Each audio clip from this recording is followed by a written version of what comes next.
नमस्कार दोस्तों। अग्निपथ योजना ने इंडियन आर्मी की भर्ती व्यवस्था को पूरी तरह से बदल कर रख दिया है। लेकिन आज हम उस सवाल पर बात करेंगे जो हर अग्निवीर, हर माता पिता, हर देशवासी के मन में है। 4 साल की सेवा के बाद क्या होगा? क्या अग्निवीरों के लिए सेना के अंदर कोई भविष्य है? और जो बाहर निकलेंगे क्या उनके लिए सम्मानजनक जीवन और रोजगार की ठोस व्यवस्था है? आज के वीडियो में हम अग्निपथ योजना के अगले चरण को गहराई से समझेंगे। करियर प्रोग्रेशन और एग्जिट स्ट्रेटेजी दोनों को, बिना अफवाह, बिना राजनीति, सिर्फ तथ्य और जमीनी सच्चाई के साथ। सबसे पहले एक छोटा सा रिकैप लेते हैं। अग्निपथ योजना का उद्देश्य सेना को युवा बनाना, तकनीकी रूप से सक्षम बनाना और लंबे समय में खर्च को संतुलित करना है। इसके तहत 17 से 21 वर्ष के युवाओं को 4 साल की सेवा के लिए भर्ती किया जाता है, जिन्हें अग्निवीर कहा जाता है। और 4 साल बाद करीब 25% अग्निवीरों को स्थायी सेवा के लिए चुना जाएगा। और यहीं से शुरू होता है असली सवाल, ये 25% कौन होंगे और बाकी 75% का भविष्य क्या होने वाला है? आइए पहले बात करते हैं सेना के अंदर करियर प्रोग्रेशन की। दोस्तों, बहुत जरूरी है यह समझना, 25% का रिटेंशन कोई ऑटोमेटिक प्रोसेस नहीं है। यह पूरी तरह से मेरिट आधारित होगा। इसमें देखा जाएगा आपका डिसिप्लिन, आपका मेडिकल फिटनेस, आपकी ट्रेड स्किल, आपका कंडक्ट और आपका ओवरऑल परफॉर्मेंस।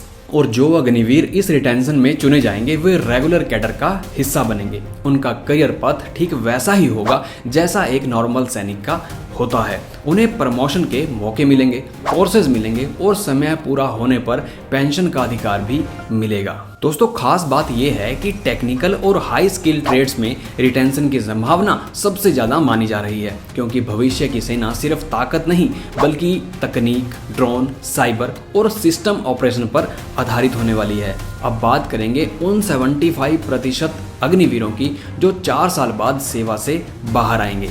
अब सबसे पहले समझते हैं सेवा निधि पैकेज को।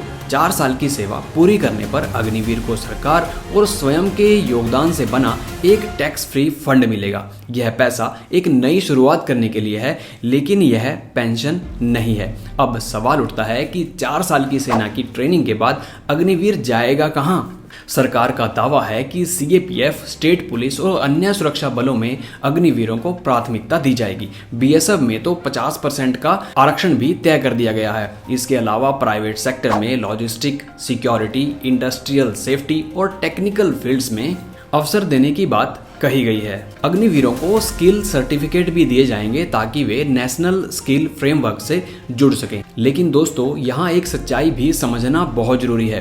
रिहैबिलिटेशन और रोजगार की व्यवस्था अभी भी एक इवॉल्विंग फेज में है। कुछ राज्य इसे गंभीरता से ले रहे हैं और कुछ अभी भी पीछे हैं। अग्निपथ योजना का असली सफलता तभी होगी जब बाहर निकलने वाला हर अग्निवीर सम्मानजनक और एक स्थिर भविष्य पा सकेगा। अब एक बड़ा सवाल कि क्या अग्निपथ योजना टिकाऊ है? इसका जवाब पूरी तरह से इसके अगले चरण के ऊपर डिपेंड करता है। अगर रिटेंशन पारदर्शी हुई, अगर स्किल ट्रेनिंग वास्तविक हुई और अगर इंडस्ट्री और राज्य सरकारें साथ में आई तो यह योजना भारत के डिफेंस सिस्टम में एक क्रांति की तरह काम करेगी। लेकिन अगर ये एग्जिट सपोर्ट कमजोर रहा तो यह योजना पर भी बड़े सवाल खड़ा कर सकता है। अब मैं आपसे जानना चाहता हूं कि क्या आपको लगता है कि अग्निवीरों के लिए पोस्ट सर्विस सपोर्ट और ज़्यादा मजबूत होना चाहिए?